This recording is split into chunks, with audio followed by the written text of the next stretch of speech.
Now come to the next example.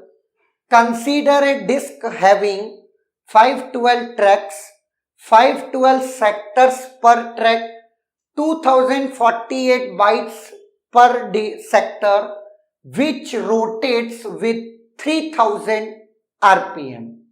It takes 2 milliseconds to move from one track to adjacent track. A 128 kilobyte file is placed from 32nd sector of 16th track, and current position of the read write head is 16th sector of 32nd track. Total time in millisecond to read complete file is clear. और एक और additional चीज आपसे जाननी है, वो है effective data transfer rate in megabyte पर सेकेंड। तो सेकेंड पार्ट अपन ऑलरेडी कर चुके हैं, फर्स्ट पार्ट भी हम जानते हैं। आई विल सजेस्ट कि आप पहले वीडियो को पॉज करके एक बार खुद से सॉल्व करें। Clear? You will really enjoy, क्योंकि सच में यहां पर आपको सीक टाइम कैलकुलेट करना है, गिवन नहीं है ना। अब सुनना बहुत ध्यान से। तो क्या क्या चीजें इन्वॉल्व होती हैं? Total seek time plus rotational latency plus आपका क्या है, data transfer time. Total seek time नहीं गिवन होता है तो एवरेज लेते, पर यहां ऐसा नहीं करना। रोटेशनल लेटेंसी गिवन नहीं होती है तो एवरेज लेते, पर यहां नहीं करना। और डेटा ट्रांसफर टाइम कितने सेक्टर्स का क्या है क्या नहीं है। मतलब इस क्वेश्चन से आपको सीखने को बहुत कुछ मिलेगा। अब सवाल उठता है, सीखना क्या है? सुनना, कुछ नहीं है। मैं हूं 32 सेक्टर्स पे ट्रैक पे, डेटा पड़ा है 16th ट्रैक पे, तो जाने का टाइम कितना लगा? 16 ट्रैक्स, हाँ या ना? उसमें कोई डाउट नहीं है ना। 32 से 31, 31 से 30, इस तरीके से अगर आपको 1 से लेट, आप इसका सिंपल है 5 से 1 जाने का, तो 5 से 4, 4 से 3, 3 से 2 और 2 से 1, कितना लगा? 4 ना। तो ये 5 माइनस 1 4। क्लियर? तो अपन सिंपल कह सकते हैं 16 ट्रैक मुझे लगे। ठीक है, 16 ट्रैक्स मूव करने को, हर ट्रैक से, एक ट्रैक से दूसरे ट्रैक में जाने का टाइम 2 मिली सेकेंड, तो 16 को कितना?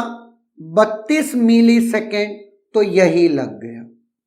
नाउ अब इंटरेस्टिंग सवाल क्या है, जैसे ही मैं ट्रैक से दूसरे ट्रैक पे आ गया जहां फाइल है, ये तो डिस्क आर्म का मूवमेंट है, लेकिन जिस सेक्टर नंबर पे मैं था वहीं पे आऊंगा, तो मैं 16 पे था, 16 पे ही आऊंगा।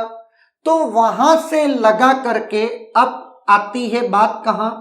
16 पे था, 32 से चालू हो रहा है, मुझे कितना ट्रैवल करना पड़ा? 16 सेक्टर्स ट्रैवल करना पड़ा, जहां से मेरी फाइल स्टार्ट हो रही है, हाँ या ना?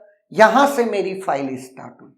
अब सुनना, जैसा मैंने बोला, सेक्टर से गुजरना, सेक्टर पे रीड करना या सेक्टर पे राइट करना का बात बराबर है। ठीक है, अब सवाल उठता है, ऐसी कितने सेक्टर्स हैं जो कि डेटा है? क्योंकि 16 सेक्टर्स तो मेरी रोटेशनल की बात आ गई। 16 sectors, it's a part of rotation, plus data कितने सेक्टर का है? तो 128 किलोबाइट अपॉन 2048 बाइट, तो 2048 इज नथिंग बट 2 किलोबाइट, हाँ या ना? तो 2 किलोबाइट से ये गया तो आपका कितना आया? 64 सेक्टर्स। क्लियर है? तो 16 प्लस 68 80 सेक्टर्स मेरे को टोटल टाइम और चाहिए होगा, चाहे 16 रोटेशनल लेटेंसी वाला और 64 आपके एडिशनल और, है या ना। तो 80 सेक्टर्स आपके टाइम निकालना है। तो ये तो मैं अब इरेज कर देता हूं और अब आपको पता है ये काम भी हम कर चुके हैं। कैसे सुनना, एक रोटेशन, पहली बात 3000 रोटेशन कितने में, 60 सेकेंड्स में। एक रोटेशन 60/3000, तो ये आपका क्या है यहाँ 50, 1/50 इट्स 20 मिली सेकेंड, है या ना। 1/50 इट्स 20 मिली सेकेंड एक रोटेशन हुआ। एक रोटेशन में हम कितना घूमते हैं, एक track, it's nothing but 512 sectors, है या ना, 20 मिली सेकेंड में। तो एक सेक्टर 20/512 मिली सेकेंड, तो ऐसे 80 सेक्टर्स 80 इंटू 20 मिली सेकेंड अपॉन 512, है या ना। सिंपल सी मैथमेटिक्स बचपन वाली। नाउ जब तुम इसे सॉल्व करोगे यू विल गेट 3.125। क्लियर है। नाउ तो रोटेशनल लेटेंसी के 16 सेक्टर और डेटा के 64 सेक्टर्स दोनों का समय जोड़ करके 80 सेक्टर्स का समय लगा 3.125, है या ना। क्लियर है। तो इस पूरी फाइल को रीड करने का समय कितना लगा, 32 plus 3.125 millisecond, it is 35,125 millisecond. Is it clear. Now एक पार्ट फर्स्ट वाला हो गया है, तो होपफुली हर जगह सीक टाइम उसी वे में नहीं होगा, है या ना। रोटेशनल लेटेंसी एवरेज नहीं होगी, कहीं बार ऐसी सर्टेन कैलकुलेशंस की भी रिक्वायरमेंट हो सकती है। क्लियर है। नाउ एक पार्ट हो गया 35.125, it is my answer. Now 35.125 millisecond, आपको ऑलरेडी मिली सेकेंड में ही पूछा है, तो मिली सेकेंड जबरदस्ती जोड़ने की जरूरत नहीं है। नाउ एक बात तो ये हो गई। अब सुनना बहुत ध्यान से, इफेक्टिव डेटा ट्रांसफर रेट कुछ नहीं है। एक रोटेशन अभी मैंने कैलकुलेट किया 20 मिली सेकेंड का। एक रोटेशन में एक ट्रैक पूरा हम मूव होते हैं, एक ट्रैक, और एक ट्रैक कुछ और नहीं है 512 सेक्टर और 2048 बाइट पर सेक्टर। सेक्टर से सेक्टर गया 20 मिली सेकेंड। नाउ अब मैं इसे इरेज कर देता हूं क्योंकि मुझे अब न्यू कैलकुलेशंस रिक्वायर्ड है। नाउ 512 इंटू, अब सुनिएगा ये क्या है, 512 बाइट 512 सेक्टर्स और तो इट इज नथिंग बट 2 की power 11, it is nothing but 2 की power 9 and it is bytes पर सेकेंड। तो यहां पर मैं ये मिली सेकेंड की बजाय लिख सकता हूं 1/50 सेकेंड्स, यही तो था, इसीलिए तो मिली सेकेंड किया।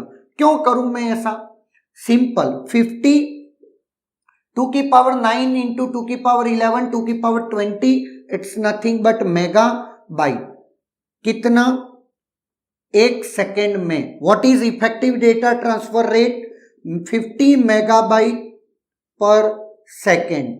और आपको ये पता है कि इफेक्टिव डेटा ट्रांसफर रेट कहां रिक्वायर्ड होती है, सीओ में, कंप्यूटर ऑर्गेनाइजेशन में, जहां आयोग के क्वेश्चंस आते हैं वहां पर आपकी डिस्क किस रेट से डेटा प्रिपेयर कर रही है, ये वो डेटा है और ये वो रेट है। क्लियर है? तो यहां पर ऑपरेटिंग सिस्टम में तो ऐसा कोई जिक्र करते नहीं है, सिर्फ यहां ये कैलकुलेशन करते हैं। लेकिन जब डिस्क, चाहे वो इंटरप्ट ड्रिवन हो, प्रोग्राम ड्रिवन हो या आपका डीएमए वो ड्रिवन हो, उन सारे ही केसेस में डीएमए के थ्रू डेटा ट्रांसफर होता है, चाहे साइकिल स्टीलिंग हो, चाहे वो बस्ट मोड हो। इन सर्टेन केसेस में आपको डेटा ट्रांसफर रेट की नीड पड़ती है। Clear? What is my answer? 50, क्योंकि मेगाबाइट पर सेकेंड तो आपका ऑलरेडी लगा हुआ है। अगर यहां पर मेगाबाइट पर सेकेंड की बजाय किलोबाइट पर सेकेंड लिखा होता तो फिर मैं 50,000 आंसर करता, हाँ या ना?